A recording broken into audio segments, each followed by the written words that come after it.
दोस्तों इस क्लासेस में मैं बात करने वाला हूँ एनपीसीआईएल रॉबर्ट भट्टा साइट पे 30 अप्रैल 2023 को प्लांट ऑपरेटर का जो एग्जाम हुआ था ना उसके ऑफिशियल क्वेश्चन पेपर के बारे पे। तो दोस्तों आप सभी लोग देख सकते हैं इस वीडियो पे मैं इसी के बारे पे प्रॉपर बात करने वाला हूँ। दोस्तों मैं आपको ये बता दूं पूरे यूट्यूब पे आपको पिछले साल का पेपर कहीं पे नहीं मिलेगा, सिर्फ मेरे चैनल पे ही मिलेगा। आप सभी लोग सर्च करके देख सकते हैं, मैंने ही सबसे पहले उसका रिव्यू कराया था। ठीक है, तो मैंने बहुत मेहनत करके दोस्तों इन सारे क्वेश्चन को कलेक्ट किया है। तो प्लीज आप सभी लोग को क्या करना है, चैनल को सब्सक्राइब करके वीडियो को लाइक जरूर करना है। मैंने बहुत मेहनत से इन क्वेश्चन को कलेक्ट किया है। और दोस्तों मैं आपको ये बता दूं यहाँ पे दोस्तों मैं स्टेज 2 यानी कि एडवांस टेस्ट के ऑफिशियल पेपर को यहाँ पे डिस्कस कराने वाला हूँ। तो आप यहाँ पे देख ही सकते हैं, आपको ये तो पता होगा कि जो आपका एग्जाम होता है 150 नंबर का रहता है। इन क्वेश्चन को सॉल्व करने के लिए आपको 1 से 20 मिनट की टाइमिंग दी जाती है। यहाँ पे 50 क्वेश्चन पूछे जाते हैं, प्रत्येक क्वेश्चन 3 नंबर का रहता है और यहाँ पे 1 नंबर की नेगेटिव मार्किंग भी होती है। तो आप सभी लोग देख सकते हैं यहाँ पे फिजिक्स 20 क्वेश्चन पूछे जाते हैं, मैथमेटिक्स के 20 क्वेश्चन और केमिस्ट्री के 10 क्वेश्चन पूछे जाते हैं। तो आप सभी लोग इतना समझ गए ना, मैंने आपको एग्जाम पैटर्न भी अच्छी तरह से समझा दिया। दोस्तों आपको ये तो पता होगा कि एनपीसीआईएल के किसी भी यूनिट पे प्लांट ऑपरेटर का जब एग्जाम होता है ना तो एग्जाम खत्म होने के बाद पेपर वहीं पे जमा हो जाता है। ऐसी स्थिति पे दोस्तों आपको जो क्वेश्चन याद रह जाते हैं ना तो उसी की मदद से मैंने इन सारे क्वेश्चन को कलेक्ट किया है। तो आप सभी लोग देख सकते हैं ये मेरा टेलीग्राम है। इस टेलीग्राम पे दोस्तों 1 साल पहले मैंने सारे क्वेश्चन का रिव्यू करा दिया था और वहीं से मैंने इन क्वेश्चन को लिया है, अपने मन से कोई क्वेश्चन यहाँ पे नहीं डाला है। तो आप सब लोग देख सकते हैं। तो चलिए दोस्तों अपन सीधा मुद्दे पे आते हैं और डिस्कस करते हैं ऑफिशियल क्वेश्चन पेपर के बारे पे।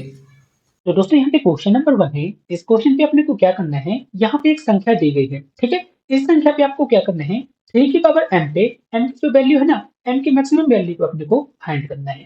तो चलिए इस क्वेश्चन को सॉल्व कर लेते हैं। बहुत ही इजी क्वेश्चन है, आप सभी लोग सॉल्व कर सकते हैं। तो सबसे पहले अपन क्या करते हैं, जो संख्या है, संख्या कितनी है 90, इसके बाद 42 है, इसके बाद 324 है, इसके बाद यहाँ पे कितना है 55 है। यही है ना। अब आपको क्या करना है, जब भी टाइप का क्वेश्चन आता है तो आपको क्या करना है, 3 के मल्टीपल पे आपको ब्रेक डाउन करना पड़ेगा। 3 के मल्टीपल पे आपको ब्रेक डाउन करना पड़ेगा। जैसे यहाँ पे 90 है, ठीक है, तो 90 को अपन क्या ले सकते हैं, 9 into 10 ऐसे लिख सकते हैं। ठीक है, तो यहाँ पे मैंने लिख दिया 9 into 10। ठीक है, इसके बाद अपन 3 के मल्टीपल पे भी ब्रेक कर लेंगे। इसके बाद यहाँ पे कितना 42 है, तो 42 को अपन क्या लिख सकते हैं, 3 into 14 ये लिख दिया। इसके बाद मैंने यहाँ पे मल्टीप्लाई लगाया। 324 को अपन क्या लिख सकते हैं, 81 into 4 और यहाँ पे मैंने मल्टीप्लाई लगा दिया। और 55 को अपन कुछ नहीं लिख सकते हैं 3 के मल्टीपल पे। ठीक है, अब दोस्तों यहाँ पे मुद्दा ये आ जाता है, 9 को अपन क्या लिख सकते हैं 3 की पावर 2। ठीक है, इसके बाद मैंने यहाँ पे 10 लिख दिया। इसके बाद यहाँ पे 3 तो लिखा ही रहेगा, तो यहाँ पे मैंने 3 लिख दिया।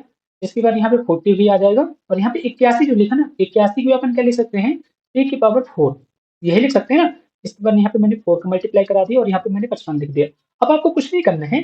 ठीक है, जो यहाँ पे 3 है ना, 3 को आपको यहाँ पे कोष्टक पे कर लेना है। जैसे यहाँ पे 3 की पावर 2 इंटू 3 इंटू 3 की पावर 4, ये मैंने इसे कोष्टक में कर लिया।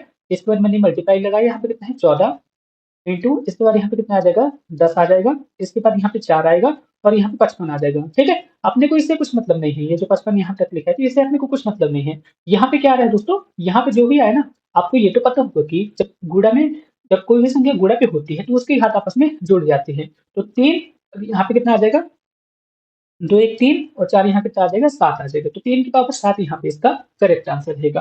क्वेश्चन पे क्या बोला है 3m, तो 3m बराबर कितना आ गया है, 3m बराबर है तो 3 की पावर 7। तो m की वैल्यू कितनी आ जाएगी दोस्तों, 7 आ जाएगी। आप सब लोग को समझ आ गया ना। इसी तरह इस क्वेश्चन को सॉल्व करना था और ये वाला क्वेश्चन आपके एग्जाम पे पूछा जा चुका है 30 अप्रैल 2023 को। ठीक, रावत वाटर साइड पे एग्जैक्ट यही वाला क्वेश्चन पूछा गया था और मैक्सिमम कैंडिडेट से नहीं बना था। तो आप सभी लोग समझ गए ना, एक टाइप के क्वेश्चन पे आपके एग्जाम पे पूछे जा सकते हैं। अब दोस्तों यहाँ पे क्वेश्चन नंबर 2 है। इस क्वेश्चन पे आपको क्या करना है, अपने को क्या करना है, 0.0000216 का अपने को घनमूल निकालना है। ठीक है, तो यहाँ पे क्या है दोस्तों, यहाँ यहाँ पे दोस्तों आप सभी लोग थोड़ा सुधार कर लीजिएगा, यहाँ पे घनमूल होगा। ठीक है, क्यूब रूट यहाँ पे होना चाहिए। तो यहाँ पे कितना है 0.0000216 यहाँ पे लिखा हुआ है। ठीक है, तो अपने को क्या करना है, इसका क्यूब रूट निकालना है। तो बहुत ही इजी क्वेश्चन है, आप सभी लोग कर लेंगे। 0.06 यहाँ पे इसका करेक्ट आंसर रहेगा। इजी क्वेश्चन था, आप सभी लोग कर लेंगे ना। ऑप्शन ए यहाँ पे इसका करेक्ट आंसर रहेगा। ठीक है, और क्वेश्चन नंबर 1 का आंसर क्या रहेगा, ऑप्शन नंबर बी यहाँ पे इसका करेक्ट आंसर रहेगा। तो आप सभी लोग समझ गए ना, कोई दिक्कत वाली बात नहीं है। अब दोस्तों यहाँ पे क्वेश्चन नंबर 3 है। इस क्वेश्चन पे अपने को इसका मान दिया गया है, तो आपको ये बताना है कि इसकी वैल्यू कितनी होगी, अपने को ये फाइंड करना है। तो सबसे पहले अपन क्या कर लिखते हैं, यहाँ पे लिख दिया मैंने टेन ए प्लस, यहाँ पे मैंने लिख दिया कॉट ए बराबर यहाँ पे 2 है। ठीक है, अब आपको कुछ नहीं करना है, यहाँ पे दोनों पक्षों का स्क्वायर कर देना है। बस आपको इतना ही करना है, आपका आंसर तुरंत आ जाएगा। ठीक है, तो अपन क्या करते हैं, दोनों पक्षों का अपन इसका वर्ग कर देते हैं। तो यहाँ पे मैंने इसका वर्ग कर दिया, कोई दिक्कत है, कोई दिक्कत वाली बात नहीं है। तो यहाँ पे कितना आ जाएगा, ten a square plus cot square a plus two ten a into cot a बराबर यहाँ पे कितना आ जाएगा, 4 आ जाएगा। इतना आप सभी लोग को समझ आया ना। अब दोस्तों आपको ये तो पता होगा कि कॉट ए बराबर क्या हो सकता है, एक वन अपॉन टेन ए, यही होगा। ठीक है, आपस में उल्टे होते हैं एक दूसरे के। तो यहाँ पे मैं दोस्तों क्या कर कॉट ए की जगह पे मैं इसे लिख दूंगा। तो यहाँ पे क्या आ जाएगा, ten a into one upon ten ए, ये आ जाएगा। ठीक है, तो ये और ये तो आपस में कट ही जाएंगे। तो यहाँ पे कितना आ रहा है दोस्तों, यहाँ पे आ जाएगा ten square a plus cot square ए बराबर बराबर यहाँ पे कितना आ जाएगा दोस्तों, यहाँ पे 4 है और ये वाला जो 2 रहेगा, ठीक है, ए यहाँ से माइनस हो जाएगा, तो यहाँ पे 2 आ जाएगा। ठीक है, तो यहाँ पे मैं फिर से लिख देता हूँ, ten square a plus cot square ए बराबर यहाँ पे 2 आ गया। अब दोस्तों क्वेश्चन पे ये तो पूछा नहीं गया है, अब क्वेश्चन पे क्या बोला गया है, यहाँ पे आपको 2 का मल्टीप्लाई कराना पड़ेगा। तो मैं क्या कर रहा हूँ, दोनों पक्षों में 2 का मल्टीप्लाई करा देता हूँ। ठीक है, तो 2 का मल्टीप्लाई करा देंगे तो इसकी वैल्यू कितनी आ जाएगी दोस्तों, इसकी वैल्यू आ जाएगी 4। आप सभी लोग को समझ आ गया ना। ठीक है, इसी तरह से इस क्वेश्चन को सॉल्व करना था। ठीक है, ऑप्शन सी यहाँ पे इसका करेक्ट आंसर रहेगा। अब दोस्तों यहाँ पे क्वेश्चन नंबर 4 है, इस क्वेश्चन को अपने को सॉल्व करना है। बहुत ही अच्छा क्वेश्चन है, आप सभी लोग सॉल्व कर सकते हैं। छोटा सा दिमाग आपको लगाना है और आपका आंसर आ जाएगा। यहाँ पे क्या है, ए प्लस बी प्लस सी बराबर यहाँ पे 0 है। आपको कुछ नहीं करना है, दोनों पक्षों पे इसका स्क्वायर कर देना है। तो यहाँ पे कितना आ जाएगा दोस्तों, यहाँ पे मैं इसका स्क्वायर कर रहा हूँ। ठीक है, दोनों पक्षों पे इसका स्क्वायर कर देंगे। तो यहाँ पे कितना आ जाएगा, ए स्क्वायर बी स्क्वायर सी स्क्वायर और यहाँ पे कितना आ जाएगा, 2ab B C plus C ए बराबर 0, यही आएगा ना, कोई दिक्कत वाली बात नहीं है। अब दोस्तों ए की वैल्यू कितनी बताई गई है, 6 बताई गई है। तो ए का जब अपन स्क्वायर करेंगे तो यहाँ पे कितना आ जाएगा, 36 आ जाएगा। बी की वैल्यू कितनी बताई गई है, 8 बताई गई, तो 8 का अपन स्क्वायर करेंगे तो कितना आ जाएगा, 64 आ जाएगा। और सी की वैल्यू कितनी आ जाएगी, सी की वैल्यू यहाँ से कितनी आ जाएगी, सी का स्क्वायर करेंगे तो अपन कितना आ जाएगा, यहाँ पे 100 आ जाएगा। ठीक है, प्लस यहाँ पे 2ab बी सी और यहाँ पे कितना है, सी ए है। ठीक है, बराबर यहाँ पे 0 है। तो यहाँ इन्हीं जब अपन जोड़ेंगे ना तो यहाँ पे कितना आ जाएगा दोस्तों, यहाँ पे 200 आ जाएगा। ठीक है, 200 plus 2a plus B C plus C A, ये आ जाएगा। ठीक है, अब आपको कुछ नहीं करना है, ये जो 200 है ना, इसे पक्षांतर कर देंगे तो यहाँ पे कुछ इस तरह से आ जाएगा। मैं यहाँ पे लिख देता हूँ। दोस्तों आप सभी लोग जब इसे कॉपी में सॉल्व करेंगे ना तो अच्छी तरह से सॉल्व कर पाएंगे। यहाँ पे मैं स्क्रीन पे लिख रहा हूँ, इस वजह से थोड़ा सा मिसप्रिंट भी हो सकते हैं, तो आप सभी लोग मैनेज कर लीजिएगा। तो यहाँ पे कितना आ जाएगा, 2ab बी सी और यहाँ पे कितना आ जाएगा, सी आ जाएगा। ठीक है, मैंने वहां पर पक्षांतर कर दिया तो यहाँ पे कितना आ जाएगा, 200 आ जाएगा। ठीक है, तो ए बी बी सी और सी ए, इसकी वैल्यू कितनी आ जाएगी, -100 आ जाएगी। आप सभी लोग समझ गए ना दोस्तों, इसी तरह से आपको सॉल्व करना था। ठीक है, ऑप्शन बी यहाँ पे इसका करेक्ट आंसर रहेगा। आप सभी लोग समझ तो गए ना, इसी तरह से आपको यहाँ पे सॉल्व करना था। अब दोस्तों यहाँ पे नेक्स्ट क्वेश्चन है, क्वेश्चन नंबर 5 पे क्या बोला गया है, यहाँ पे एक रेखा दी गई है, इसकी अपने को प्रवणता ज्ञात करना है। ठीक है, कि इसकी प्रवणता कितनी होगी। तो बहुत ही इजी क्वेश्चन है दोस्तों, ये सीधा सीधा फॉर्मूला ही है और ये सर्वसम के टाइप में है। ठीक है, तो आप सभी लोग समझ सकते हैं, जब भी इस टाइप का क्वेश्चन आता है वो प्रवणता पूछी जाती है, तो प्रवणता बराबर क्या होती है, -a/b। यदि यहाँ पे ए की जगह 4 लिखा होता, बी की जगह कुछ भी लिखा होता तो आप सभी लोग इससे निकाल सकते थे। तो ऑप्शन ए यहाँ पे इसका करेक्ट आंसर रहेगा। अब दोस्तों यहाँ पे नेक्स्ट क्वेश्चन है, क्वेश्चन नंबर 6 पे क्या बोला गया है, आप सभी लोग सॉल्व कीजिए दोस्तों, बहुत ही अच्छा क्वेश्चन है।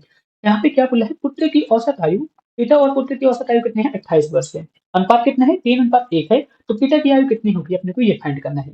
ठीक है, तो दोस्तों अपन मान लेते हैं कि पुत्र की आयु कितनी है, पुत्र की आयु को अपन मान लेते हैं x। ठीक है, तो पिता की आयु कितनी हो जाएगी, 3x हो जाएगी। कोई दिक्कत है, कोई दिक्कत वाली बात नहीं है, ये क्वेश्चन पे ही दिया गया है। अब दोस्तों क्वेश्चन पे क्या बोलेगा कि इनकी औसत आयु कितनी है, 28 वर्ष है। यानी कि पिता और पुत्र, इन दोनों की औसत आयु कितनी बता दी गई है, इनकी औसत आयु बताई गई है 28 वर्ष। ठीक है, ठीक है, इतने ही बोला गया है ना। अब आपको कुछ नहीं करना है, इस क्वेश्चन को सॉल्व कर देना है। ठीक है, तो यहाँ पे कितना आ जाएगा दोस्तों, यहाँ पे आ जाएगा 4x और यहाँ पे कितना आ जाएगा दोस्तों, यहाँ पे 56 आ जाएगा। तो x की वैल्यू कितनी आ जाएगी, x की वैल्यू यहाँ पे आ जाएगी 14। अब क्वेश्चन पे अपने को क्या निकालना था, अपने को पिता की आयु निकालना था। पिता की आयु को अपन क्या माने थे, पिता की आयु को अपन माने थे दोस्तों 3x माने थे ना। x की वैल्यू कितनी है, x की वैल्यू यहाँ पे आ गई है 14। तो 3 × 4 14 बराबर यहाँ पे कितना आ जाएगा, 42 वर्ष। ठीक है, तो ऑप्शन सी यहाँ पे इसका करेक्ट आंसर रहेगा। इजी क्वेश्चन था ना, आप सभी लोग समझ गए ना, कोई दिक्कत वाली बात नहीं है। दोस्तों यदि आप एनपीसीआईएल रावत भाटा साइट पे प्लांट ऑपरेटर एग्जाम की तैयारी कर रहे हैं तो आपके लिए एक गुड न्यूज है। मैं आपको ये बता दूं, आपके एग्जाम के प्रिपरेशन करने के लिए मैंने 10 प्रिलिमिनरी टेस्ट और 15 एडवांस टेस्ट के मॉडल पेपर को तैयार किया है। दोस्तों मैं आपको ये बता दूं, इन मॉडल पेपर को तैयार करने के लिए मैंने आपके लिए बहुत ज़्यादा मेहनत की है। डिपार्टमेंट ऑफ एटॉमिक एनर्जी के जितने भी यूनिट में प्लांट ऑपरेटर का जो एग्जाम होता है उसकी मदद से मैंने रिसर्च की, उन्हीं की मदद से इन मॉडल पेपर को मैंने बना पाया है। तो ये मेहनत मैं सिर्फ आप सभी लोग के लिए ही की है। यदि आप इन मॉडल पेपर को लेना चाहते हैं तो सिर्फ 99 रुपये पे करके इन मॉडल पेपर को ले सकते हैं। ठीक है, इस पैसे में दोस्तों मैं आपको कंप्लीट नोट्स दे दूंगा, पीवाईक्यू दे दूंगा, वीडियो दे दूंगा मॉडल पेपर सॉल्यूशन के, तो आप सब लोग देख सकते हैं। ठीक है, और दोस्तों आप मेरे प्लेलिस्ट से भी पढ़ सकते हैं, वहां से भी ज़्यादा आपको बहुत ज़्यादा बेनिफिट होने वाला है। ठीक है, तो यदि आप इंटरेस्टेड हो तो आप सिर्फ 99 रुपये पे करके इन मॉडल पेपर को ले सकते हैं। यदि आप इन मॉडल पेपर को लेना चाहते हैं तो इस कॉन्टैक्ट पे आप सब लोग कॉन्टैक्ट कर सकते हैं। यही मेरा व्हाट्सअप नंबर है, सब कुछ मेरा यहीं पे यही है। अब दोस्तों यहाँ पे नेक्स्ट क्वेश्चन है, यहाँ पे क्या बोला है, निम्न में से किसके कारण नील लिटमस लाल हो जाते हैं। ठीक है, तो बहुत ही अच्छा क्वेश्चन आया हुआ था, आप सभी लोग इसे सॉल्व भी कर सकते हैं। तो दोस्तों अम्ल और क्षार जब भी पहचान करने के लिए आया जाता है ना लिटमस वाला, तो आप सभी लोग एक शब्द याद रखिएगा, अम्ल। अम्ल के लिए लिटमस पेपर का रंग याद करने के लिए अनिल आप सभी लोग याद कीजिएगा। ठीक है, आफार यहाँ पे अम्ल हो गया, नीफार नीला हो गया और लाफार यहाँ पे लाल हो गया। ठीक है, तो आप सब लोग समझ सकते हैं जो अम्ल होते हैं नीले लिटमस को लाल में परिवर्तित कर देते हैं। ठीक है, तो क्वेश्चन पे यही पूछा गया था। तो यहाँ पे कौन सा अम्ल है दोस्तों, हाइड्रोक्लोरिक यहाँ पे एसिड है। ठीक है, यही यहाँ पे अम्ल है जो कि नीले लिटमस को लाल में परिवर्तित करेगा। इसी तरह से आपको इस क्वेश्चन को सॉल्व करना था और ये ऑफिशियल क्वेश्चन है, आप सभी लोग देख सकते हैं। अब दोस्तों यहाँ पे बात करते हैं, यहाँ पे क्या बोला है, सबसे हल्की धातु कौन सी होती है। तो दोस्तों मैं आपको ये बता दूं, इन चारों ऑप्शन पे सबसे हल्की धातु क्या है, बताइए दोस्तों, लिथियम है। ठीक है, तो ऑप्शन सी यहाँ पे इसका करेक्ट आंसर रहेगा। ठीक है, सबसे हल्की धातु इनमें से कौन सी है, लिथियम सबसे हल्की धातु होती है। ठीक है दोस्तों, लिथियम का परमाणु क्रमांक और परमाणु भार कितना होता है, आप मुझे कमेंट बॉक्स में लिख के जरूर बताइएगा, क्योंकि दोस्तों ये वाला क्वेश्चन भी आपके एग्जाम पे पूछा जा चुका है। ठीक है, और ये मैं जो क्वेश्चन आपको करा रहा हूँ ये ऑफिशियल क्वेश्चन है। अब दोस्तों यहाँ पे नेक्स्ट क्वेश्चन है, वह धातु कौन सी है जो तरल अवस्था में मौजूद होती है। तो तरल अवस्था में कौन सी धातु मौजूद होती है दोस्तों, पारा होती है। ठीक है, हालांकि यहाँ पे यदि यहाँ पे पारा नहीं होता तो यहाँ पे गैलियम पे आप सब लोग टिक कर सकते थे, लेकिन यहाँ पे पारा आया हुआ था तो आप सभी लोग ऑप्शन नंबर बी को आपको टिक करना पड़ेगा, यानी कि ऑप्शन बी यहाँ पे इसका करेक्ट आंसर रहेगा। आप सब लोग समझ गए ना, ऑप्शन बी यहाँ पे इसका करेक्ट आंसर रहेगा। नेक्स्ट क्वेश्चन है, जल का पीएच मान कितना होता है। तो दोस्तों जल का पीएच मान कितना होता है, 7 होता है। बहुत इजी क्वेश्चन है, आप सभी लोग ने हमेशा से याद किया है। ठीक, तो जल का पीएच मान कितना होता है, 7 होता है। ठीक है, आप सभी लोग समझ गए ना। अब दोस्तों यहाँ पे नेक्स्ट क्वेश्चन है, यहाँ पे क्या बोला है, sine 15 degree into cos 15 degree की वैल्यू कितनी होगी, अपने को ये फाइंड करना है। ठीक है, तो चलिए इस क्वेश्चन को सॉल्व करते हैं। तो दोस्तों आपको कुछ नहीं करना है, सबसे पहले आपको यहाँ पे इसका इक्वेशन लिख देना है। तो यहाँ पे मैं लिख देता हूँ साइन 15 डिग्री। ठीक है, और यहाँ पे मैंने लिख दिया कॉस 15 डिग्री, ये मैंने यहाँ पे लिख दिया। ठीक है, कोई दिक्कत है, कोई दिक्कत वाली बात नहीं है। अब दोस्तों आपको क्या करना है, यहाँ पे 2/2 का आपको यहाँ पे मल्टीप्लाई कर देना है, 2/2 का आपको यहाँ पे मल्टीप्लाई कर देना है। तो दोस्तों जब जैसे ही आप सब लोग करेंगे तो यहाँ पे एक फॉर्मूला बन जाएगा, 2 साइन ए कॉस ए बराबर क्या होता है, साइन 2a। ये वाला फॉर्मूला आप सब लोगों ने पढ़ा होगा ना, यही वाला फॉर्मूला यहाँ पे बन गया है। ठीक है, तो यहाँ पे कितना आ जाएगा दोस्तों, यहाँ पे जब जैसे यहाँ पे इस फॉर्मूले को लगाएंगे तो यहाँ पे कितना आ जाएगा, साइन 2 × 15 आ जाएगा, यानी कि साइन 30 डिग्री आ जाएगा, और बटे पे 2 तो पहले से है, तो यहाँ पे कितना आ जाएगा दोस्तों, साइन 30 डिग्री बटे 2। तो साइन 30 डिग्री की वैल्यू कितनी होती है, साइन 30 डिग्री की वैल्यू होती है 1/2, यही होती है ना, और यहाँ पे बटे 2 तो पहले से है, 1/4 यहाँ पे इसका करेक्ट आंसर रहेगा। आप सभी लोग समझ गए ना दोस्तों, बहुत इजी क्वेश्चन था। ठीक है, कोई दिक्कत वाली बात हो तो आप मेरे से फिर से पूछ सकते हैं। ठीक है, अब दोस्तों यहाँ पे नेक्स्ट क्वेश्चन है, कॉपर सल्फेट ये लोहे के साथ अभिक्रिया कराने पर आयरन सल्फेट और क्या बनता है।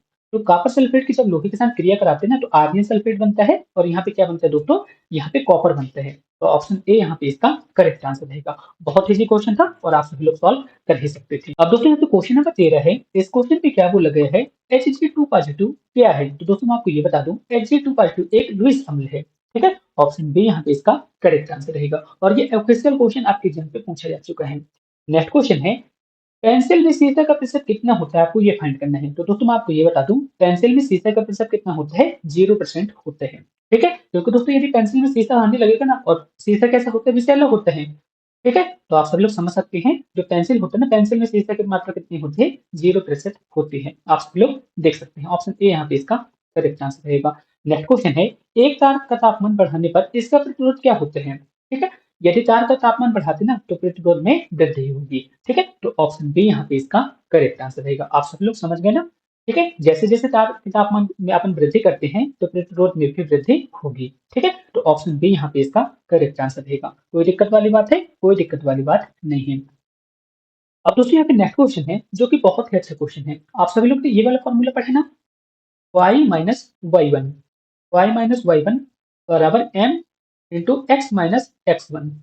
ठीक है, इसी वाले फॉर्मूले को आपको यहाँ पे लगाना है। अब दोस्तों आप सभी लोग बोलेंगे यहाँ पे m की वैल्यू कितनी है, x1 की वैल्यू कितनी है, x y1 की वैल्यू कितनी है। तो दोस्तों मैं आपको ये बता दूं, यहाँ पे ढलान कितना है, 2 है, यानी कि स्लोप यहाँ पे कितना है, 2 है, और यही m की वैल्यू कहलाएगी। और x1 की वैल्यू कितनी रहेगी, 2 रहेगी, और y1 की वैल्यू कितनी रहेगी, 3 रहेगी। तो आपको बस यहाँ पे मान रख देना है। ठीक है, तो y1 की वैल्यू कितनी है, 3 है, तो मैंने यहाँ पे 3 लिख दिया, 2 यहाँ पे मैंने लिख दिया, x कितना है, अब यहाँ पे x1 की वैल्यू कितनी है, x1 की वैल्यू यहाँ पे 2 है, तो मैंने यहाँ पे 2 लिख दिया। बस आपको यहाँ पे इसे सॉल्व कर देना है, आपका आंसर आ जाएगा। तो मैं इसे सॉल्व कर रहा हूँ, x माइनस थ्री, और यहाँ पे कितना आ जाएगा 2x, और यहाँ पे कितना आ जाएगा -4 आ जाएगा। ठीक है, इतना आप सब लोग समझेंगे ना, कोई दिक्कत वाली बात नहीं है। अब आपको क्या करना है दोस्तों, ये जो यहाँ पे है ना, इसको आपको पक्षांतर करना है। तो यहाँ पे कितना आ जाएगा, y बराबर 2x माइनस वन। ठीक है, ये आ जाएगा। इतना आप सब लोग समझ गए ना, तो यही यहाँ पे इसका करेक्ट आंसर रहेगा। ठीक है, तो आप सभी लोग मिलान कर लीजिए दोस्तों, हो सकता है ऑप्शन पे थोड़ा गलती हो। ठीक है, तो ऑप्शन नंबर कौन सा करेक्ट रहेगा, आप सभी लोग मिलान कर लीजिए। ठीक है, तो y बराबर 2x माइनस वन यहाँ पे इसका करेक्ट आंसर रहेगा। ठीक है, थोड़ी सी गलती हो सकती है ऑप्शन पे, तो आप सभी लोग मिलान कर लीजिएगा। अब दोस्तों यहाँ पे नेक्स्ट क्वेश्चन है, गुजरात पे एनपीसीआई प्लांट किस नदी के किनारे स्थित है? और दोस्तों मैं आपको ये बता दूं, ये वाला क्वेश्चन भी आपके रावत भाटा साइट पे पूछा गया है 2023 वाले एग्जाम पे। ठीक है, तो कौन सी नदी के किनारे है, तापी नदी के किनारे है। तो दोस्तों आप सभी लोग देख सकते हैं, क्वेश्चन नंबर 18 पे क्या बोला गया है, भारत के पहले गृह मंत्री कौन थे? आप सभी लोग बताइए दोस्तों, इसका करेक्ट आंसर क्या होगा। तो भारत के पहले गृह मंत्री कौन थे, सरदार वल्लभ भाई पटेल जी थे। ऑप्शन सी यहाँ पे इसका करेक्ट आंसर रहेगा। और ये वाला क्वेश्चन आपके एडवांस टेस्ट में पूछा गया था। ठीक है, सीधा सीधा 6 नंबर का फायदा हो गया। ये वाला क्वेश्चन भी इजी था, और इसके नीचे वाला भी इजी था, यानी कि 6 नंबर का डिवाइड तो ऐसे ही हो गया। अब दोस्तों यहाँ पे नेक्स्ट क्वेश्चन है, क्वेश्चन नंबर 19 पे क्या बोला गया है, साइन 2a बराबर 2 साइन ए, ये लिखा हुआ है। तो आपको क्या करना है दोस्तों, यहाँ पे मैंने लिख दिया साइन 2a बराबर 2 साइन ए। बहुत ही ट्रिकी क्वेश्चन है, आप सभी लोग सॉल्व कर सकते हैं। तो दोस्तों इसका फॉर्मूला मैंने अभी आपको बताया था, ये क्या होता है, 2 साइन ए कॉस, ये इसका फॉर्मूला हो गया। और यहाँ पे कितना है, 2 साइन, ये तो पहले से ही लिखा है, तो फिर 2 साइन ए और 2 साइन ये तो कट जाएगा। तो यहाँ पे कितना आ जाएगा, कॉस ए बराबर यहाँ पे कितना आ जाएगा, 1 आ गया। ठीक, अब दोस्तों आप मुझे ये बताइए कि कॉस की वैल्यू 1 कब होती है। तो कॉस की वैल्यू 1 कब होती है दोस्तों, 0 डिग्री पर होती है। तो दोस्तों आप मुझे ये बताइए कि कॉस 0 डिग्री पर कितना होता है, कॉस 0 डिग्री बराबर 1 होते हैं। तो 1 की जगह अपन क्या लिख सकते हैं, 1 की जगह अपन लिख सकते हैं कॉस ए बराबर कॉस 0 डिग्री, ये लिख दिया मैंने। ठीक है, तो ए की वैल्यू कितनी आ गई दोस्तों, 0 डिग्री, यहाँ पे इसका करेक्ट आंसर देगा। आप सभी लोग समझ गए ना, बहुत ईजी क्वेश्चन था, 10th लेवल का क्वेश्चन पूछ गया था। नेक्स्ट क्वेश्चन है, फ्यूज का सिद्धांत किस पर आधारित है। तो फ्यूज का सिद्धांत दोस्तों विद्युत धारा के ऊष्मीय प्रभाव पर आधारित है। तो ऑप्शन सी यहाँ पे इसका करेक्ट आंसर रहेगा। और ये वाला क्वेश्चन भी आपके एग्जाम पे पूछा जा चुका है। 21 है, जैसे आप सभी लोग देख सकते हैं, यहाँ पे क्या बोला गया है, एक स्थित लक्ष्य पर दागी गई गोली 3 सेंटीमीटर धंसने पर अपना आधा वेग खो देती है। ठीक है, इसके बाद वह क्या करती है, नियत वेग का विरोध करती है। तो विराम अवस्था में जाने से पहले वह कितनी दूरी तय करती है, अपने को यह फाइंड करना है। बहुत ही अच्छा क्वेश्चन है, चलिए इस क्वेश्चन को मैं आपको समझा देता हूँ, तो आप सभी लोग बस ध्यान से देखिएगा।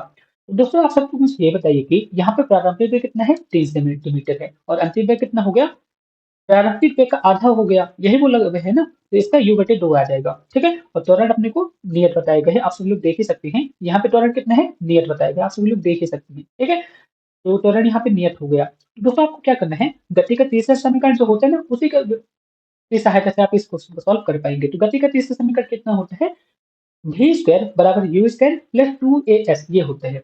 ठीक है, अब आपको क्या करना है, v यहाँ पे मैंने आपको बताया था। ठीक है, v की जगह आपको ये रखना पड़ेगा। तो आप यहाँ पे देख सकते हैं, मैंने इतना मान रख दिया, तो a की वैल्यू यहाँ पे ये आ गई। ठीक है, अब दोस्तों आप यहाँ पे क्वेश्चन पे क्या बोले हैं, जब गोली पूरी तरह रुक जाती है, जब, ठीक है, तो अंतिम वेग कितना हो जाता है, 0 हो जाता है। तो दोस्तों आप सभी लोग देख सकते हैं, फिर से मैंने गति का जो तीसरा समीकरण होता है, उसमें v की वैल्यू को यहाँ पे मैंने 0 रख दिया है। तो यहाँ पे u स्क्वायर की वैल्यू कितनी आ गई, 2as आ गई। अब दोस्तों आप ये बताइए कि यहाँ पे a की वैल्यू ये है और यहाँ पे 2as है, तो a की वैल्यू को मैंने यहाँ पे फिर से रख दिया, तो s की वैल्यू यहाँ पे कितनी आ गई, 4 आ गई। ठीक है, अब दोस्तों क्वेश्चन पे क्या बोला, अत्यधिक दूरी बोले है, तो प्रारंभिक दूरी कितनी थी, 4 सेंटीमीटर थी। ठीक, और नहीं कुल दूरी कितनी यहाँ पे कितनी है 4 सेंटीमीटर और प्रारंभिक दूरी कितनी है 3 सेंटीमीटर है। तो यहाँ पे तय की गई दूरी कितनी आ जाएगी दोस्तों 1 सेंटीमीटर आ जाएगी। ठीक है, तो आप सभी लोग देख सकते हैं ना दोस्तों, इस तरह से क्वेश्चन को सॉल्व करना था। आप सभी लोग समझ गए ना? फिर भी आपके मन पे डाउट हो आप मेरे से पूछ सकते हैं। दोस्तों यदि आप NPCIL रावत भाटा साइट पे प्लांट ऑपरेटर एग्जाम की तैयारी कर रहे हैं तो आपके लिए एक गुड न्यूज है। मैं आपको ये बता दूं, आपके एग्जाम की प्रिपरेशन करने के लिए मैंने 10 प्रिलिमिनरी टेस्ट और 15 एडवांस टेस्ट के मॉडल पेपर को तैयार किया है। दोस्तों मैं आपको ये बता दूं, इन मॉडल पेपर को तैयार करने के लिए मैंने आपके लिए बहुत ज़्यादा मेहनत की है। डिपार्टमेंट ऑफ एटॉमिक एनर्जी के जितने भी यूनिट में प्लांट ऑपरेटर का जो एग्जाम होता है उसकी मदद से मैंने रिसर्च की, उन्हीं की मदद से इन मॉडल पेपर को मैंने बना पाया है। तो ये मेहनत मैं सिर्फ आप सभी लोग के लिए ही की है। यदि आप इन मॉडल पेपर को लेना चाहते हैं तो सिर्फ 99 रुपये पे करके इन मॉडल पेपर को ले सकते हैं। ठीक है, इस पैसे में दोस्तों मैं आपको कंप्लीट नोट्स दे दूंगा, PYQ दे दूंगा, वीडियो दे दूंगा मॉडल पेपर सॉल्यूशन के, तो आप सब लोग देख सकते हैं। ठीक है, और दोस्तों आप मेरे प्लेलिस्ट से भी पढ़ सकते हैं, वहां से भी ज़्यादा आपको बहुत ज़्यादा बेनिफिट होने वाला है। ठीक है, तो यदि आप इंटरेस्टेड हो तो आप सिर्फ 99 रुपये पे करके इन मॉडल पेपर को ले सकते हैं। यदि आप इन मॉडल पेपर को लेना चाहते हैं तो इस कॉन्टैक्ट पे आप सब लोग कॉन्टैक्ट कर सकते हैं, यही मेरा व्हाट्सअप नंबर है। अब दोस्तों यहाँ पे नेक्स्ट क्वेश्चन है, 52 तत्वों की ताश की एक गड्डी से एक पत्ता यादृच्छिक रूप से निकाला जाता है तो पत्ते की हुकुम या फिर कम होने की प्रायिकता कितनी होगी, अपने को ये प्राप्त करना है। ठीक है, तो सबसे पहले अपन यहाँ पे क्या लिखते हैं, कुल संभावित मान। ठीक है, तो कुल संभावित परिणाम कितने होंगे दोस्तों, आप मुझे ये बताइए, कुल संभावित परिणाम कितने होंगे आप मुझे ये बताइए। तो कितने होंगे दोस्तों 52 होंगे, आप सभी लोग देख ही सकते हैं यहाँ पे 52 होंगे। अब यहाँ पे अनुकूल परिणाम कितने होंगे, अनुकूल परिणाम। ठीक है, अनुकूल परिणाम कितने होंगे आप मुझे ये बताइए। यहाँ पे अनुकूल परिणाम कितने हो जाएंगे दोस्तों, आप मुझे ये बताइए दोस्तों, बहुत ही क्वेश्चन है। हुक्म कितने होते हैं, वामन दास के पत्ते में कितने हुक्म होंगे, 13 यहाँ पे होंगे। ठीक है, इसके बाद यहाँ पे कितने इक्के होंगे, यहाँ पे 4 इक्के होंगे। ठीक है, अब दोस्तों दोनों में से किसी एक को निकालना ना, दोनों में से किसी एक को निकालना है, तो यहाँ पे हम एक को माइनस कर देंगे, तो यहाँ पे कितना आ जाएगा दोस्तों 16 आ जाएगा। अब अपने को इसकी प्रोबेबिलिटी निकालना है, प्रायिकता निकालना है। ठीक है, तो सबसे पहले क्या निकालेंगे, अनुकूल परिणाम कितना है दोस्तों, यहाँ पे 16 है और कुल परिणामों की संख्या कितनी है 52 है, यहाँ पे 52 आ गए, तो 4/13 यहाँ पे इसका करेक्ट आंसर देगा। ठीक है, ऑप्शन बी यहाँ पे इसका करेक्ट आंसर देगा। दोस्तों आप सभी लोग अपनी अकॉर्डिंग सॉल्व कर सकते हैं। ठीक है, ऑप्शन बी यहाँ पे इसका करेक्ट आंसर देगा। ठीक है, जो कि बहुत ही कठिन क्वेश्चन आपके एग्जाम पे पूछा गया था। यहाँ पे इस क्वेश्चन को आपको सॉल्व करना है कि गैस का दाब कितना होगा। ठीक है, यहाँ पे 25 डिग्री सेल्सियस ताप लिखा हुआ है, जिसपे कितना होता है 760 mmHg दाब पर एक गैस 600 मिलीलीटर आयतन घेरती है। ठीक है, और किसी अन्य स्थान पर ताप कितना है 10 डिग्री है, तो आयतन कितना हो जाता है 640 हो जाते हैं, तो गैस का दाब कितना होगा अपने को ये फाइंड करना है।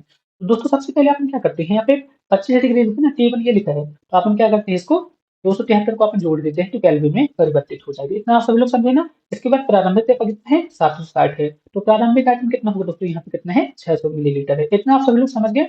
अब नई स्थिति में क्या होता है, T2 यहाँ पे कितना है 10 है, तो इसे अपन केल्विन में परिवर्तित कर लेंगे तो 283 हो जाएगा, और नया आयतन कितना होगा P2 बराबर कितना है 640 है, और अपने को क्या करना है P2 अपने को ज्ञात करना है। ठीक है, तो दोस्तों आप सब लोग मुझे ये बताइए कि आदर्श गैस समीकरण पढ़े हैं ना, पीवी बराबर एनआरटी होता है, तो इसका यूज यहाँ पे नहीं होने वाला है। आपका यहाँ पे यूज होने वाला है दोस्तों P1 V1 अपॉन T1 और यहाँ पे P2 V2 अपॉन T2, इसका आपको यहाँ पे यूज करने वाले हैं। अब दोस्तों आपको क्या करना है, यहाँ पे सिर्फ P2 को बचाना है, इसके बाद बाकी सबको यहाँ पे पक्षांतर वगैरह कर देना है। ठीक है, इतना आप सभी लोग कर लेंगे ना, तो P2 की वैल्यू यहाँ पे कितनी आ जाएगी, P2 की वैल्यू यहाँ पे आ जाएगी P1 V1 P2, और यहाँ पे कितना आ जाएगा दोस्तों, यहाँ पे आ जाएगा T1 T1 ये आ जाएगा। ठीक है, बस आपको क्या करना है, यहाँ पे मैंने आपको जो वैल्यू बताया है ना, ये सारी वैल्यू को यहाँ पे आपको पुट कर देना है, आपका आंसर आ जाएगा। तो आप सभी लोग सॉल्व कर लीजिएगा दोस्तों। जब आप सभी लोग इसे सॉल्व करेंगे ना, तो 676 है यहाँ पे इसका करेक्ट आंसर देगा। आप सभी लोग सॉल्व कर लीजिएगा दोस्तों। थोड़ा सा टाइम लग रहा है मेरे को, इस वजह से मैंने यहाँ पे आपको ठीक है हिंट दे दी है, आप सभी लोग सॉल्व कर लीजिएगा। अब दोस्तों यहाँ पे नेक्स्ट क्वेश्चन है, वाष्पिक सोडा पे जल के कितने अणु उपस्थित होते हैं। तो दोस्तों आप ये बताइए कि वाष्पिक सोडा का फार्मूला क्या होता है, Na2CO3 इंटू 10H2O।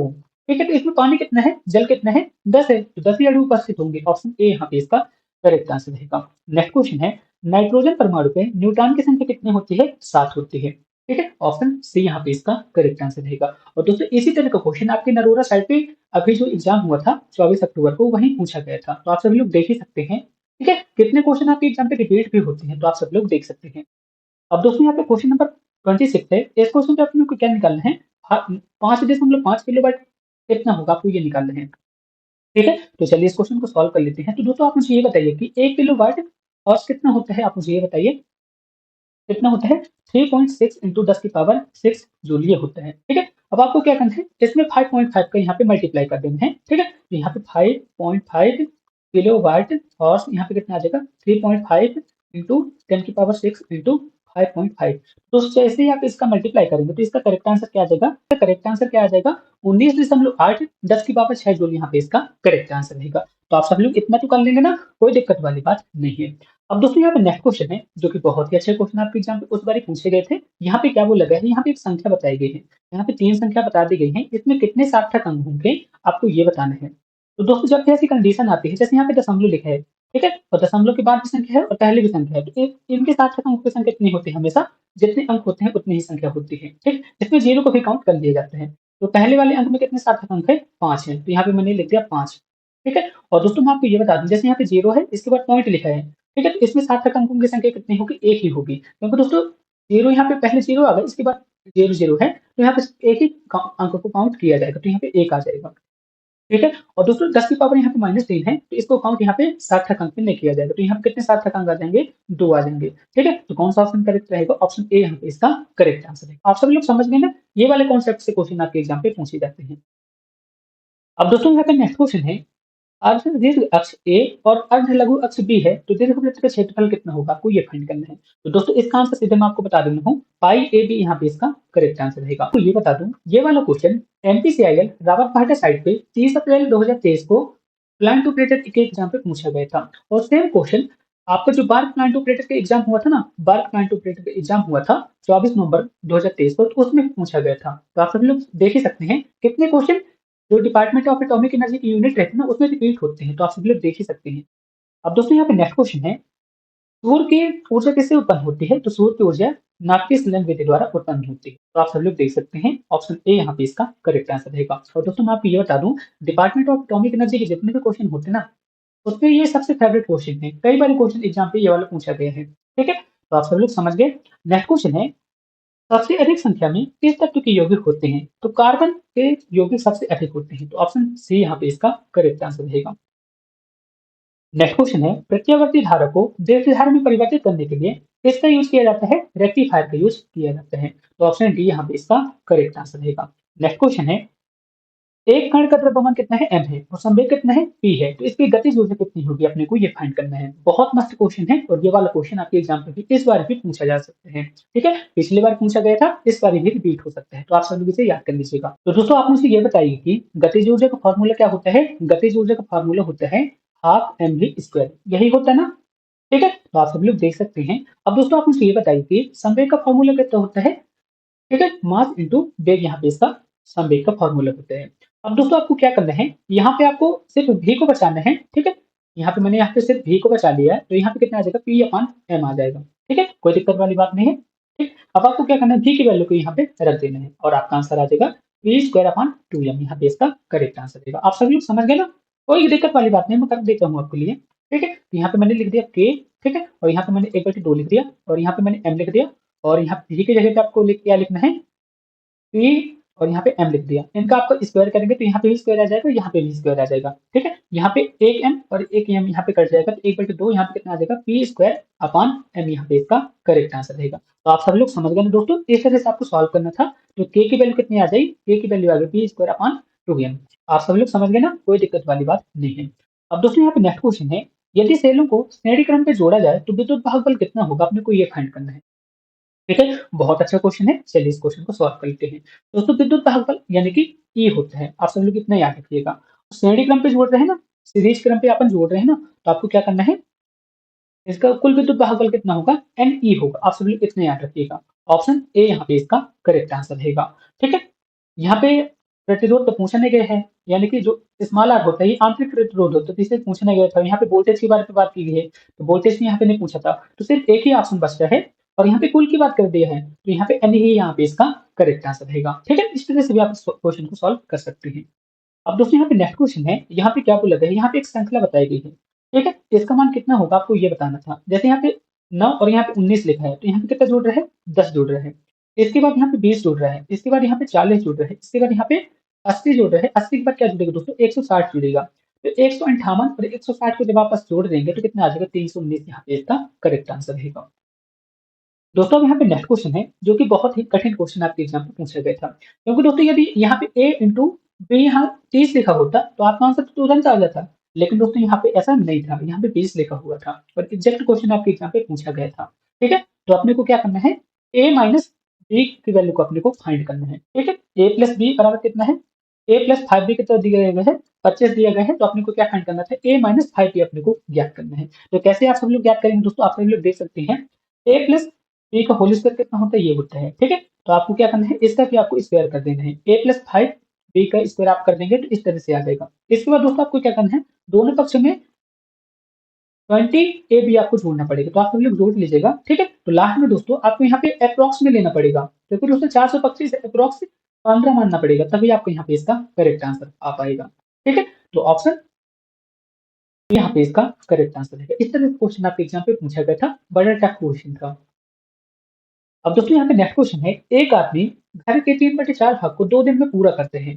घर के 3/4 भाग को 3/4 भाग को कितने दिन में पूरा करते हैं, 2 दिन में पूरा करते हैं। ठीक है, अब यदि उस काम को करते रहे तो पूरा काम करने में कितने दिन में कंप्लीट हो जाएगा, आपको ये पता करना है। ठीक है, तो एक भाग को कितने दिन में कंप्लीट करेगा दोस्तों, एक भाग को कितने दिन में कंप्लीट करेगा, आप मुझे ये बताइए। ये 3/4 भाग था, तो एक भाग को कंप्लीट करेगा 4/3, ये आ जाएगा। ठीक है, यानी कि 8/3 यहाँ पे इसका करेक्ट आंसर रहेगा। ठीक है, अभी करेक्ट आंसर नहीं आया है, इसके बाद इसे अपन क्या लिख सकते हैं, 2 सही 2/3 ये आ जाएगा। अब दोस्तों यहाँ पे जो काम हुआ ना, काम कितना हुआ है, 3/4 भाग काम हुआ है, कितने दिन में, 2 दिन में कंप्लीट हुआ है। ठीक है, अब अपने को पूरा काम कंप्लीट करना था, तो आपको क्या करना है दोस्तों, यहाँ पे 2/3, 2 सही 2/3 जो है ना, इसलिए अपने को 2 दिन को आपको घटा देना पड़ेगा, तो 2/3 दिन यहाँ पे इसका करेक्ट आंसर रहेगा। आप सब लोग समझ गए होंगे, इजी क्वेश्चन था। यदि आपने नहीं समझा ना तो आप मेरे को कमेंट बॉक्स में कमेंट करके पूछ सकते हैं। हालांकि दोस्तों बहुत इजी क्वेश्चन था, आप सब लोग ने पढ़ा होगा। ठीक है, यदि आपने नहीं पढ़ा तो टाइम एंड वर्क वाले कॉन्सेप्ट को अच्छी तरह से आप पढ़ लीजिएगा, वहां से आप इस क्वेश्चन को सॉल्व कर पाएंगे। अब दोस्तों यहाँ पे नेक्स्ट क्वेश्चन है, यहाँ पे क्या बोला है, 6 सेंटीमीटर भुजा वाले घन में से 2 सेंटीमीटर भुजा वाले कितने घन काटे जा सकते हैं। ठीक है, तो सबसे पहले क्या लिखेंगे, बड़े घन का आयतन, बड़े घन का आयतन मैंने यहाँ पे ये लिख दिया, और यहाँ पे छोटे घन का आयतन, छोटे घन का आयतन ये मैंने यहाँ पे लिख दिया। ठीक है, बड़े घन की भुजा कितने हैं, 6 है, तो 6 का क्यूब आ जाएगा, और यहाँ पे कितना आ जाएगा, 2 का क्यूब आ जाएगा। ठीक है, यहाँ पे मैंने लिख दिया 6 इंटू 6 इंटू 6, और यहाँ पे कितना आ जाएगा, 2 इंटू 2 इंटू 2 आ जाएगा। ठीक है, तो यहाँ पे जब आप इसे काटेंगे तो यहाँ पे कितना आ जाएगा दोस्तों, आप मुझे ये बताइए। यहाँ पे आ जाएगा 3 इंटू 3 इंटू 3, यही आएगा ना, तो यहाँ पे कितना आ जाएगा दोस्तों, 27 यहाँ पे इसका करेक्ट आंसर देगा। ठीक है, आप सभी लोग कर सकते हैं दोस्तों, यहाँ पे मैं आपको हिंट दे रहा हूँ। ठीक है, करना आप ही को पड़ेगा, क्योंकि दोस्तों मेरे को भी पढ़े हुए बहुत साल हो चुके हैं ये सारी चीजें। ठीक है, तो थोड़ा सा मेरे से भी कुछ गलती हो सकती है, तो उसके लिए मैं आपसे क्षमा मांगूंगा। अब दोस्तों ये नेक्स्ट क्वेश्चन है, ये थोड़ा सा रिपीटेड क्वेश्चन है, इसके जगह क्वेश्चन पे आपके एग्जाम पे पूछा गया था, इनमें से कौन सी अम्ल वर्षा कराने वाली कैसे नहीं है, तो ये वाला क्वेश्चन आपके एग्जाम पे पूछा गया था, तो आप सब लोग देख लीजिएगा दोस्तों। अम्ल वर्षा वाले कॉन्सेप्ट से भी आपके एग्जाम पे क्वेश्चन पूछा गया था, तो यहाँ पे मैं कॉन्सेप्ट लिख दिया हूँ, आप इसके बारे में पढ़ लीजिएगा। ये वाला क्वेश्चन आपके रॉबर्ट फाइटर साइड पे पूछा गया था। अब दोस्तों यहाँ पे नेक्स्ट क्वेश्चन है जो कि इस सेट का सबसे कठिन क्वेश्चन आया था। ठीक है, रॉबर्ट फाइटर साइड पे सबसे कठिन क्वेश्चन यही आया हुआ था। ठीक है, यदि आप अच्छे से कॉन्सेप्ट पढ़ के गए होंगे तभी आप इस क्वेश्चन को सॉल्व वहां पे कर पाए होंगे। ठीक है, तो आप यहाँ पे देख ही सकते हैं, ये बहुत कठिन क्वेश्चन था। ठीक है, जिसे मैं आपको समझा तो नहीं पाऊंगा। ठीक है, हालांकि आपको हिंट दे दूंगा, इसकी वजह से आप इस क्वेश्चन को सॉल्व कर पाएंगे। तो देख सकते हैं दोस्तों, सबसे पहले अपन कक्षा में कुल कितने बेंच है, एक्स बेंच अपन मान लिए। ठीक है, प्रत्येक बेंच पर 4 छात्र बैठते हैं, तो 3 बेंच खाली रह जाते हैं। ठीक है, इसके बाद कुल छात्रों की संख्या कितनी है, 4 छात्र बटे एक्स माइनस 3 बेंच, ये आ जाएगा। तो आप सभी लोग देख लीजिएगा दोस्तों, यहाँ पे मैंने पूरा कॉन्सेप्ट आपको बता रखा है, आप सभी लोग देख लीजिएगा। लास्ट में इसका आंसर कितना आ जाएगा, 48 यहाँ पे इसका करेक्ट आंसर रहेगा। आप सभी लोग सॉल्व कर लीजिएगा। यदि आपसे समझ नहीं आता है तो आप मेरे से बताइएगा, मैं एक बार अच्छे तरह से पढ़ के आपको इसे समझा दूंगा। ठीक है, अब दोस्तों यहाँ पे क्वेश्चन नंबर 40 है। इस क्वेश्चन पे आपको क्या करना है, अपने को ऐसी संख्या निकालना है जो इस समीकरण को संतुष्ट करे। तो आपको यहाँ पे कुछ नहीं करना था, यहाँ पे जैसे -6 है और यहाँ पे x है और यहाँ पे -12 है। ठीक है, यही है ना। अब आपको क्या करना है, इसे आपको सॉल्व कर देना है। तो यहाँ पे x मैंने लिख दिया, और आपको क्या करना है, यहाँ पे -12 आ गई और यहाँ पे आ जाएगा +6 आ जाएगा, तो x की वैल्यू कितनी आ जाएगी, -6 आ जाएगी। ठीक है, तो ऑप्शन बी यहाँ पे इसका करेक्ट आंसर रहेगा। इतना आप सब लोग समझ गए ना, ये वाला क्वेश्चन भी आपके एग्जाम पे पूछे जा चुका है। अब दोस्तों ये वाला क्वेश्चन को आपको सॉल्व करना है, आप सब लोग सॉल्व कर सकते हैं। चलिए मैं भी इस क्वेश्चन को सॉल्व कर सकता हूँ करता हूँ, ठीक है। तो यहाँ पे मैंने मान लीजिए दोस्तों x प्रतिशत मान लिया, ठीक है, इंटू 150 और यहाँ पे कितना 250 है और यहाँ पे 280 है। तो अपन इसका पक्षांतर करके घटा देंगे तो यहाँ पे कितना आ जाएगा 30 आ जाएगा, ठीक है। x/100 यहाँ पे आ जाएगा और यहाँ पे कितना है 150 है, ठीक है। x/4 इंटू यहाँ पे 6 रहेगा और यहाँ पे 30 रहेगा, ठीक है। तो आपको क्या करना है 6 एकम 6 6 पंचे 30 और यहाँ पे 5 है और यहाँ पे 4 है, तो x की वैल्यू कितनी आ जाएगी 20 आ जाएगी। आप सब लोग सॉल्व कर सकते हैं, ठीक। ऑप्शन डी यहाँ पे इसका करेक्ट आंसर रहेगा। दोस्तों यहाँ पे मैं अपने अकॉर्डिंग सॉल्व कर रहा हूँ, आप सभी लोग अपने अकॉर्डिंग सॉल्व कीजिएगा। मैथ के क्वेश्चन है, मेरे करने पे और आपके करने पे थोड़ा सा डिफरेंट हो सकते हैं, ठीक है। तो आप सभी लोग मैनेज कर लीजिएगा। अब दोस्तों यहाँ पे नेक्स्ट क्वेश्चन है, आंधी में छतों की टीन उड़ जाती है, क्यों उड़ जाती है, आपको इसका रीजन बताना है। बताइए दोस्तों इसका करेक्ट आंसर क्या होगा। क्योंकि दोस्तों छतों के ऊपर कम वायुमंडलीय दाब उपस्थित होता है, इसकी वजह से छतों के ऊपर जो टीन होती है आंधी के टाइम पे उड़ जाती है। ये वाला कॉन्सेप्ट में क्वेश्चन पूछा गया, तो ऑप्शन ए यहाँ पे इसका करेक्ट आंसर रहेगा। दोस्तों यदि यहाँ पे वायुमंडलीय दाब न होता और बर्नौली क्रम होता ना, तो उसके अकॉर्डिंग ये क्वेश्चन सही रहता। तो आप सब लोग देख लीजिएगा। दोस्तों यहाँ पे नेक्स्ट क्वेश्चन है, यदि किसी मनुष्य का हार्ट mg है तो रॉकेट पर उस व्यक्ति का आभासी भार कितने के बराबर होगा, आपको ये बताना है। तो 0 के बराबर होगा। ऑप्शन ए यहाँ पे इसका करेक्ट आंसर देगा। सीधे सीधा आप सब लोग याद कर सकते हैं। नेक्स्ट क्वेश्चन है, गैस और ठोस का पृथक्करण किस विधि के द्वारा किया जाता है। तो गैस और ठोस का पृथक्करण आप कैसे करेंगे दोस्तों, वाष्पीकरण के द्वारा कर सकते हैं, ठीक। तो आप सब लोग देख ही सकते हैं, ऑप्शन ए यहाँ पे इसका करेक्ट आंसर रहेगा। नेक्स्ट क्वेश्चन है, अशुद्धि मिलाने पर जल के हिमांक में क्या परिवर्तन होता है। तो अशुद्धि मिलाने पर हिमांक क्या होता है दोस्तों, घट जाते हैं। तो ऑप्शन ए यहाँ पे इसका करेक्ट आंसर होगा। क्वेश्चन नंबर 46 है, जो कि बहुत ही ट्रिकी क्वेश्चन आपके एग्जाम पे पूछ लिया गया था, ठीक है। दोस्तों आप सब लोग इस वैल्यू को देख सकते हैं, इस वैल्यू को अपन क्या बोलते हैं, एवोगैड्रो संख्या बोलते हैं, ठीक है। और इसका मान हमेशा एक ही होता है, ठीक है। ये 1 मोल के बराबर होती है एवोगैड्रो संख्या। तो क्वेश्चन आपका यहाँ पे क्या बन रहा था, कार्बन मोनोऑक्साइड के 1 मोल अणु का मान कितना होता है, ये क्वेश्चन बनना चाहिए था। लेकिन दोस्तों ट्रिकी बनाने के लिए दोस्तों ये डाल दिया था, एवोगैड्रो संख्या का मान बता दिया गया था। इस वजह से क्वेश्चन आप सभी लोग कंफ्यूज हो गए होंगे। दोस्तों आप मुझे ये बताइए, कार्बन मोनोऑक्साइड का फार्मूला कितना होता है, CO होता है। कार्बन की वैल्यू कितनी होती है 12 होती है और ऑक्सीजन की कितनी होती है 16 होती है। इनको आपस में जोड़ देना था और आपका आंसर आ जाएगा 28। बहुत ट्रिकी क्वेश्चन पूछा था। ऑप्शन ए यहाँ पे इसका करेक्ट आंसर रहेगा, ठीक है ना। नेक्स्ट क्वेश्चन है, पीटेल ट्यूब कहाँ पर यूज किया जाता है। तो पीटेल ट्यूब का यूज कहाँ पे किया जाता है दोस्तों, जल का प्रवाह को ज्ञात करने के लिए पीटेल ट्यूब का यूज किया जाता है। तो ऑप्शन ए यहाँ पे इसका करेक्ट आंसर रहेगा। नेक्स्ट क्वेश्चन है, यदि किसी तार का प्रतिरोध R है और इसे मोड़ का दोहरा कर दिया जाता है तो तार का प्रतिरोध कितना होगा, आपको ये फाइंड करना है। बहुत अच्छा क्वेश्चन है दोस्तों, आपके एग्जाम पे भी क्वेश्चन पूछे जा सकते हैं। तो दोस्तों इसका आंसर मैं आपको सीधा बता देता हूँ, ठीक है। जब किसी तार को मोड़कर दोहरा कर दिया जाता है तो उसका प्रतिरोध कितना होता है, पुराने प्रतिरोध का 1/4 होता है। तो ऑप्शन ए यहाँ पे इसका करेक्ट आंसर रहेगा। कैसे होता है आप सब लोग यहाँ पे इसे समझ सकते हैं, ठीक है। क्योंकि दोस्तों यदि हम जब तार को मोड़ के दोहरा करते हैं तो उसकी लंबाई कितनी होती है, आधी हो जाती है, ठीक है। तार को जैसे अपन मोड़ते हैं तो उसकी लंबाई आधी हो गई और अनुपस्थित राशि का क्षेत्रफल कितना होता है, दुगना हो जाता है। तो आप यहाँ पे देख ही सकते हैं। और प्रतिरोध का फॉर्मूला कितना होता है ये आप सब लोग देख पा रहे होंगे, ठीक है। इसकी मदद से आप इस क्वेश्चन को सॉल्व कर पाएंगे, ठीक है। तो जो नया प्रतिरोध होगा ना, पुराने प्रतिरोध का 1/4 हो जाएगा, ठीक है। इतना आप सब लोग समझ गए ना, कोई दिक्कत वाली बात नहीं है। अब दोस्तों क्वेश्चन नंबर 49 है, यहाँ पे एक अभिक्रिया बता दी गई है। आपको बताना है कि यह कौन सी अभिक्रिया है। तो दोस्तों ये कौन सी अभिक्रिया है, एक संयोजन अभिक्रिया है। क्योंकि दोस्तों आप देख सकते हैं CaO और CO2 जुड़ के क्या हो गए, CaCO3 हो गए। तो किस तरह की अभिक्रिया है दोस्तों, संयोजन अभिक्रिया है, ठीक है। यदि दोस्तों यहाँ पे इसका अपोजिट होता है, CaCO3 यहाँ पे होता और ये यहाँ पे होता, तो अपघटन अभिक्रिया हो जाती। तो इतना आपको याद रखना है। नेक्स्ट क्वेश्चन है, अग्निशमन में कौन सी गैस प्रयुक्त की जाती है। अग्निशमन यंत्रों पे दोस्तों कार्बन डाइऑक्साइड प्रयुक्त की जाती है। ऑप्शन बी यहाँ पे इसका करेक्ट आंसर रहेगा। मैंने NPCIL रावतभाटा साइट पे 30 अप्रैल 2023 को ऑपरेटर का जो एग्जाम हुआ था ना, उसके सभी क्वेश्चन को कंप्लीट करवा दिया है, ठीक है। पूरे यूट्यूब में कोई नहीं करवाया है, मैंने आप सभी लोग की हेल्प करने के उद्देश्य से ये क्वेश्चन को कंप्लीट करा दिए हैं, ठीक है। तो यदि आपको मेरी मेहनत पसंद आई हो तो प्लीज वीडियो को लाइक करके अपने दोस्तों में शेयर जरूर कीजिएगा। दोस्तों आप सभी लोग से एक छोटी सी रिक्वेस्ट रहेगी, यदि आप चैनल पर पहली बार आए हैं तो प्लीज चैनल को सब्सक्राइब जरूर कीजिएगा। यदि आप इंटरेस्टेड हो तो आप मेरे को टेलीग्राम, इंस्टाग्राम, फेसबुक पे फॉलो कर सकते हैं। दोस्तों यदि आप NPCIL रावत भाटा साइट पे प्लांट ऑपरेटर एग्जाम की तैयारी कर रहे हैं तो आपके लिए एक गुड न्यूज है। मैं आपको ये बता दूं, आपके एग्जाम की प्रिपरेशन करने के लिए मैंने 10 प्रिलिमिनरी टेस्ट और 15 एडवांस टेस्ट के मॉडल पेपर को तैयार किया है। दोस्तों मैं आपको ये बता दूं, इन मॉडल पेपर को तैयार करने के लिए मैंने आपके लिए बहुत ज़्यादा मेहनत की है। डिपार्टमेंट ऑफ एटॉमिक एनर्जी के जितने भी यूनिट में प्लांट ऑपरेटर का जो एग्जाम होता है उसकी मदद से मैंने रिसर्च की, उन्हीं की मदद से इन मॉडल पेपर को मैंने बना पाया है। तो ये मेहनत मैं सिर्फ आप सभी लोग के लिए ही की है। यदि आप इन मॉडल पेपर को लेना चाहते हैं तो सिर्फ 99 रुपए पे करके इन मॉडल पेपर को ले सकते हैं।